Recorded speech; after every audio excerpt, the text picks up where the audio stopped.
ឆ្នាំ2026ខាងមុខដែលជាឆ្នាំមមីហ្នឹងតែយើងត្រូវធ្វើម៉េចឲ្យយើងហេងបាទក្នុងឆ្នាំ2026ហ្នឹងធ្វើម៉េចបានហេងគឺបងប្អូនគេឲ្យយើងមានសត្វប៉ប៉ែមានរូបប៉ប៉ែយកទៅដាក់នៅក្នុងផ្ទះអញ្ចឹងផ្ទះណាក៏ដោយត្រូវតែមានរូបប៉ប៉ែយកទៅដាក់ហើយប៉ប៉ែហ្នឹងដាក់ឲ្យត្រូវក្បួនត្រូវខ្នាតទៀតប៉ប៉ែហ្នឹងធ្វើឡើងឲ្យត្រឹមត្រូវតាមក្បួនតាមខ្នាតទៀតក្រោយទៅពីបងប្អូនកូនក្មួយមានរូបប៉ប៉ែយកទៅដាក់ឲ្យត្រឹមត្រូវតាមក្បួនតាមខ្នាតហើយបងប្អូននឹងផ្ទុះលៀបនឹងផ្ទុះសំណាងចឹងប៉ប៉ែហ្នឹងមិនមែនចេះយកទៅដាក់ទេណាបងប្អូនបាទប៉ប៉ែហ្នឹងមិនមែនចេះទៅយកទៅដាក់ទេគឺប៉ប៉ែហ្នឹងដាក់ទាត់ឲ្យប៉ប៉ែហ្នឹងត្រឹមត្រូវតាមក្បួនតាមខ្នាតធ្វើយ៉ាងត្រឹមត្រូវបាទនេះប៉ប៉ែនេះខ្ញុំសូមបង្ហាញជូនណាគឺជាប៉ប៉ែដែលខ្ញុំបានធ្វើយ៉ាងត្រឹមត្រូវបាទចឹងប៉ប៉ែនេះគ្រាន់តែពីយកទៅដាក់ទៅគឺនឹងហេងនឹងកាក់កបនឹងរីកចម្រើនត្រឡប់មកវិញបងប្អូនណាបាទចឹងបងប្អូនអាចជីវរូបប៉ប៉ែនេះយកទៅដាក់នៅក្នុងផ្ទះដាក់នៅកន្លែងរកស៊ីដាក់នៅកន្លែងធ្វើការក្រោយទៅពីដាក់ឲ្យបងប្អូននឹងហេងបងប្អូននឹងផ្ទុះលៀបនឹងផ្ទុះសំណាងកើតឡើងចឹងជីវប៉ប៉ែនេះមកគូយកទៅដាក់នៅផ្ទះទៅហេងហើយប៉ប៉ែនេះយើងអត់មានច្រើនទេបាទគឺយើងមានតិចបំផុតហើយបងប្អូនប៉ប៉ែរបស់លោកគ្រូមហាជុំខាងក្រោមនេះមានបាលីជាអក្សរចិនហើយមានឈ្មោះខ្ញុំកន្លែងកំពង់មូលហ្នឹងលោកគ្រូមហាជុំចឹងប៉ប៉ែនេះគេមានអត្ថន័យរបស់គេហ្នឹងខ្ញុំមិនអាចរៀបរាប់ជូនគ្រាន់តែយកទៅដាក់ទៅហេងហើយបងប្អូនចង់បានបងប្អូនក៏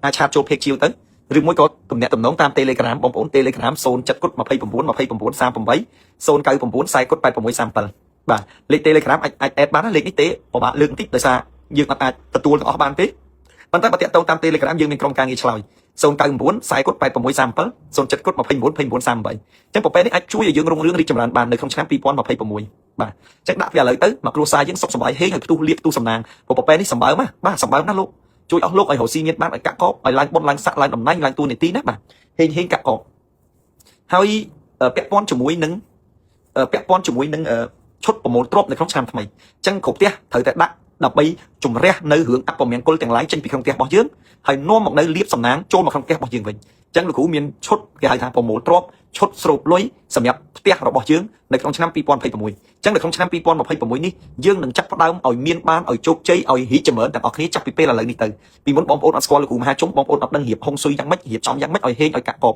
ប៉ុន្តែឥឡូវនេះបងប្អូនស្គាល់លោកគ្រូមហាជុំហើយបងប្អូនអត់អាចពិបាកអត់អាចកើតបន្តទៅទៀតទេខ្ញុំនឹងជួយឲ្យបងប្អូនហេងហើយក៏កាក់កបរីកចម្រើនទៅបានចឹងបងប្អូនកូនក្មួយយើងមានគេហៅថារបៀបនៅក្នុងការ share ចែករំលែកជូនដល់បងប្អូនកូនក្មួយចឹងឈុតប្រមូលទ្រព្យឈុតនាំលៀបនាំសំណាងហ្នឹងគឺខ្ញុំនឹងជំរាបជូនដល់បងប្អូនកូនក្មួយទាំងអស់គ្នា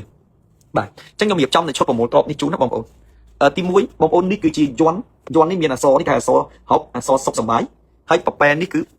រទេះដឹកមាសនេះហុកសុខសប្បាយប៉ប៉ែដឹកមាសចឹងបងប្អូនយកទៅបិទនៅក្នុងផ្ទះបាទយករូបហ្នឹងយកទៅបិទក្នុងផ្ទះគឺជាយន់សុខសប្បាយយន់ប្រមូលទ្រព្យយន់ប្រមូលលៀបនាំហេងនៅក្នុងឆ្នាំ2026ទោះបីជាយើងឆុងយ៉ាងម៉េចក៏ដោយផ្ទះយើងខុសហុងស៊ុយមិនក៏ដោយស្អីក៏ដោយយើងមានយន់នេះយកទៅបិទនៅក្នុងផ្ទះបងប្អូនណាគឺល្អបិទកន្លែងណាក៏បានឲ្យទៅនៅក្នុងផ្ទះណាបាទឲ្យទៅនៅក្នុងផ្ទះបិទកន្លែងណាក៏បានដែរនឹងនាំលៀបនឹងនាំសំណាងយើងបិទពីលើជានាងផ្ទះក៏បានយើងបិទនៅក្នុងបន្ទប់ទទួលភ្ញៀវក៏បានថាបិទនៅកន្លែងណាក៏បានដែរនឹងនាំលៀបនឹងនាំសំណាងដល់យើងឲ្យទៅនៅក្នុងផ្ទះនេះយើងមានយន់នេះមួយឈុតប្រមូលទ្រព្យបាទអញ្ចឹងយើងបកបិទទៅបាទហើយប្រយ័ត្នចាញ់បោកគេណាព្រោះខាងក្រោមនេះមានឈ្មោះខ្ញុំ Master មហាជុំគ្រូមហាជុំឈ្មោះជាអក្សរអង់គ្លេសបាទអញ្ចឹងយកទៅបិទទៅក្រោយពីបិទហើយកន្លែងលក់ដូររកស៊ីរបស់យើងកាក់កបរីកចម្រើនរកស៊ីមានបានចាក់ជុំសុខសប្បាយអញ្ចឹងនេះគឺជាយន់ប្រមូលទ្រព្យគឺជាយន់សុខសប្បាយគឺជាយន់ដេញខ្មោចព្រាយបិសាចអញ្ចឹងបងប្អូនយកទៅបិទទៅគឺផ្ទុះលៀបផ្ទុះសំណាងហើយកាក់កបហើយបងប្អូនណាបាទអញ្ចឹងមួយទៀតគេហៅថាយន់កាត់គ្រោះមកផ្ទះឲ្យសុខសប្បាយកម្រាលជូកជើងបងប្អូនណាបាទ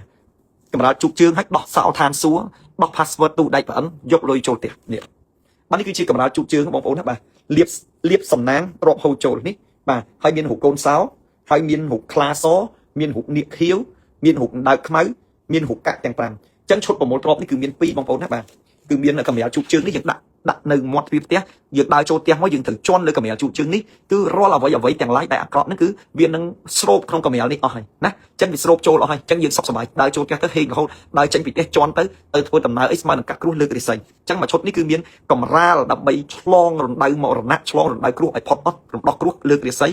នេះបាទជន់លើនឹងទៅរំដោះគ្រោះលើករិស័យចូលផ្ទះបើយើងមានរឿងពីក្រៅអាក្រក់ជន់លើវាទៅវានឹងវិនិច្ឆ័យសាបសូន្យបើវាជាឆ្ងាយហើយបើយើងចេញទៅបើយើងមានរឿងមិនល្អអីត្រូវមានខ្មោចព្រាយបិសាចគ្រោះថ្នាក់អីជន់លើវាទៅវានឹងសាបរលាបទៅ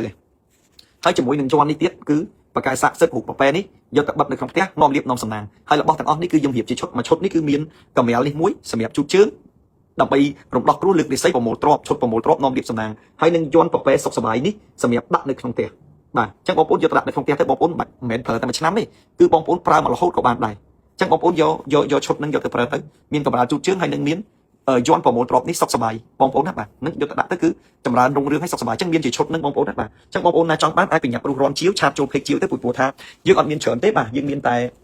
50ឈុតអីទេបាទរបស់ខ្ញុំអត់ដែរមានច្រើនដូចគេទេគឺខ្ញុំមានតែ20 30 40 50ឈុតទៅគឺអស់ហើយពីព្រោះខ្ញុំបាន ចែកម្លែកដល់កូនសិស្សគុណដែលចំណិតរួចរាល់អស់ហើយចឹងនៅតែបងប្អូនបាទអាចជាវបានណាយើងមានតិចតួចបងប្អូនចង់តំណតំណងជាវគឺអាចតាក់ទងតាម Telegram ក៏បានឆាតជួបភេកក៏បាន Telegram យើងមានលេខ2ខ្សែណាបាទបងប្អូនជួយសរសេរទៅដាក់លេខ Telegram លោកគ្រូមហាជុំលេខ07គុត29 29 38 07គុត29 29 38 099 40គុត8637ចឹងលេខ Telegram ហ្នឹង07គុត29 29 38 099 40គុត8637លេខហ្នឹងបងប្អូនណាបាទបងប្អូនទោះបីជាទេមិនចូលក៏ដោយក៏បងប្អូនអាច